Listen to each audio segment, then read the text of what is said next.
Bonjour Lionel et bonjour à tous avec du hockey sur glace, du rugby, du handball et du basket au menu ce soir. Voilà pour le quartet dans le désordre des 10 prochaines minutes.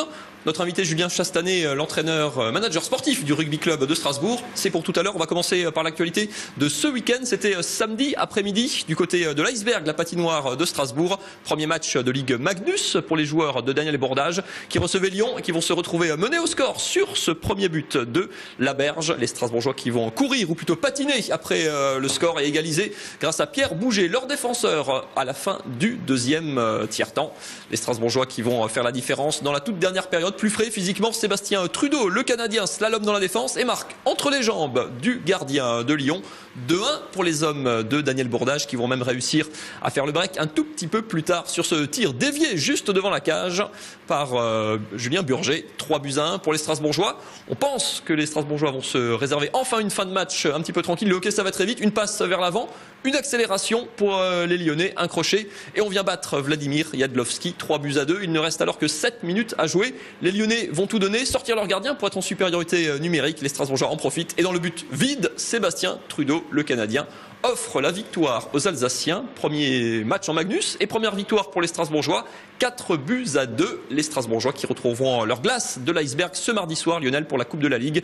Rendez-vous mardi soir 20h pour la réception d'Amiens et victoire de Mulhouse également. On n'oublie pas à l'étage du dessous, victoire contre Cholet. Là aussi 4-2 pour les Scorpions. Et du hockey, on va passer au handball à présent. Du handball avec le derby, on vous en avait parlé un petit peu lundi dernier avec le choc de Pro D2 entre les deux clubs alsaciens. Les Sables, l'Entente Strasbourg-Schiltigheim, c'est le promu de ce championnat qui recevait un vieux routier de la D2, c'est Mulhouse. Ça se passait samedi soir à Schiltigheim, la salle était pleine, la fête était belle et le match était serré. Regardez. Terminé, les vacances, un derby, c'est le meilleur moyen de rentrer dès la première minute de jeu dans une nouvelle saison. Pas de round d'observation, pas de temps mort, une salle pleine, de l'engagement, du rythme et des contacts, beaucoup de contacts. Si Mulhouse a fait la course en tête, jusqu'au bout, les Sabres s'est accroché, revenant plusieurs fois à 3 petites longueurs pour finalement s'incliner de 5 buts, 33-28. On peut dire qu'on s'est bien battu. Malgré tout, on a perdu chez nous. Donc ça, c'est vraiment dommage. Je pense qu'il y avait la place pour au moins faire match nul. On a eu beaucoup de ratés au shoot, moi le premier.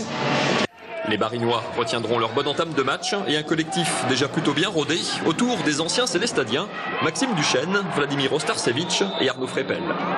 Même battus, les promus ont donné le ton. Ils ne feront aucun complexe dans ce nouveau championnat.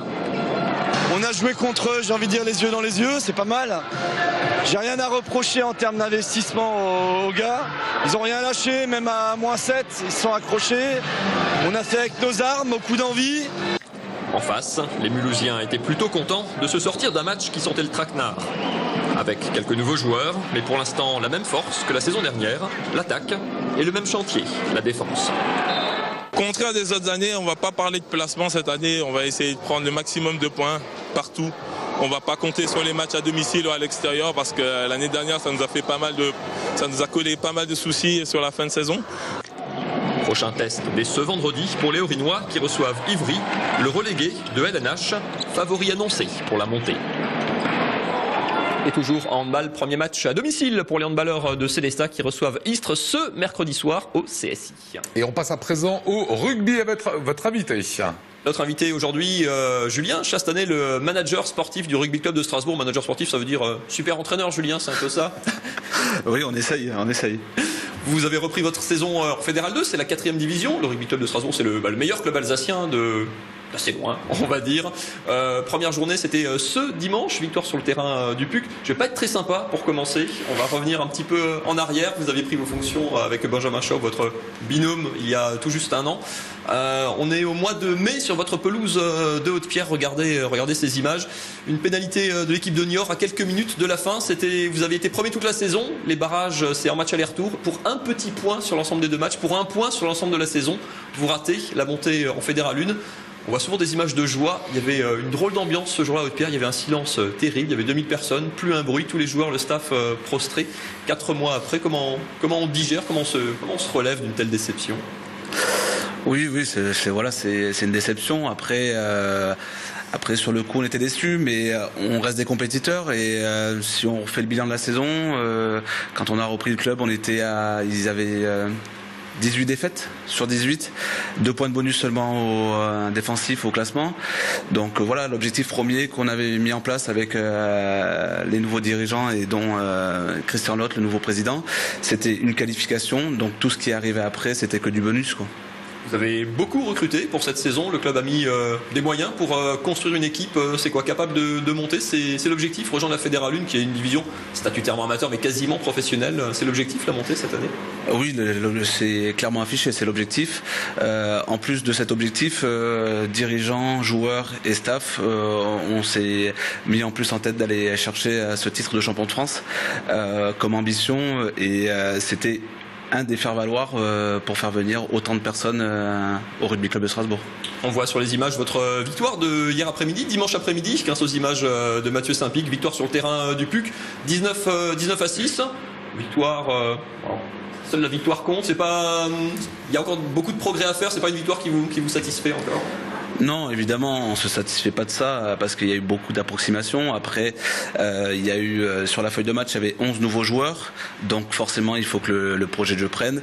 Et on sait vraiment que c'est compliqué de mettre en place parce qu'on est dans une politique et dans un projet de jeu axé sur le spectacle et sur le jeu, donc voilà, ça se met pas en place du jour au lendemain et on y travaille chaque semaine pour un peu plus s'améliorer et être prêt pour les phases finales cette fois-ci. Mais il y a la victoire, c'est ce qu'on peut se dire, il y avait la victoire. Il y a 4 points. Il y a 4.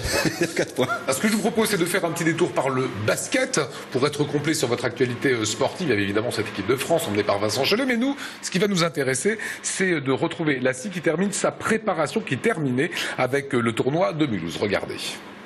Pendant que Vincent Collet et Antoine Dio fêtaient leur médaille de bronze du championnat du monde, leurs coéquipiers de la SIG poursuivaient leur préparation au tournoi de Mulhouse.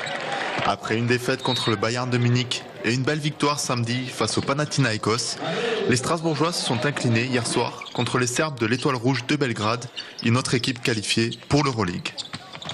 C'est quand même une équipe qui est plus dominante que nous, ils ont plus de rotation dans leur équipe et puis c'est quand même une équipe qui est typée Euroleague. Nous on a des rotations en moins et je pense que la fatigue a fait qu'à bout d'un moment on avait un petit peu plus de mal, donc c'est pas inquiétant. Je pense qu'on a fait un beau tournoi, on a même gagné le Pana hier, donc je pense que c'est encourageant pour la suite.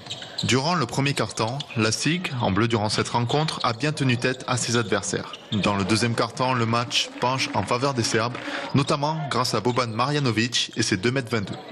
40-42 à la pause, mais les Strasbourgeois prennent la tête dans le troisième quart-temps, 48-45. En réponse, l'Étoile Rouge va monter son niveau de jeu et prendre le large pour finir le match avec plus de 10 points d'écart. Score final 87-74, une défaite qui reste enrichissante pour la SIG. On a quand même pu sur ce tournoi jouer un peu les yeux dans les yeux contre des équipes d'Euroleague, donc ça c'est intéressant. Bien sûr maintenant il va y avoir un joueur de plus qui va arriver, Antoine Dio, le coach va revenir aussi, peut-être un joueur supplémentaire. Voilà, cette équipe elle a montré qu'elle avait du cœur, elle avait envie de jouer ensemble avec un bon état d'esprit. Alors j'espère que ces matchs-là vont vraiment nous booster pour la suite. Dès mardi, la SIG va voir revenir son coach et son meneur de jeu de retour tout bronzé d'Espagne. Mais même depuis le mondial, Vincent Collet gardait le contact avec Strasbourg. J'étais tout le temps en contact avec Vincent, il m'appelait régulièrement pour savoir où on en était au niveau progression. Après chaque match, il essayait de savoir ce qui s'était passé sur le match. Il a toujours été présent sur la préparation, même s'il était en Espagne. Dès la semaine prochaine, la SIG jouera sa qualification en Euroleague lors d'un tournoi à 8 équipes. Le début du championnat est programmé, lui, le 29 septembre. Retour en plateau, retour au rugby, Julien Chastanet. C'est quoi la réalité d'un club de 4e division comme le Rugby Club de Strasbourg aujourd'hui? Il y a des pros, il y a des amateurs, c'est un mélange de ça, un club ambitieux. Statutairement, oui. C'est une division amateur. Oui, statutairement, c'est une division amateur. Après, on essaie de trouver les meilleurs ingrédients parce qu'on a beaucoup d'envie, une grosse envie de monter. Et donc, du coup, il faut trouver la bonne formule entre pros, des gens qui travaillent pour le club, qui font double emploi, joueurs, et on leur fait passer des formations en même temps, et ceux qui travaillent. Visiblement un discours très positif, une bonne saison 2014 qui se profile et on veut la monter. Merci à vous Julien, merci beaucoup Mathieu Chanvillard, l'homme des sports.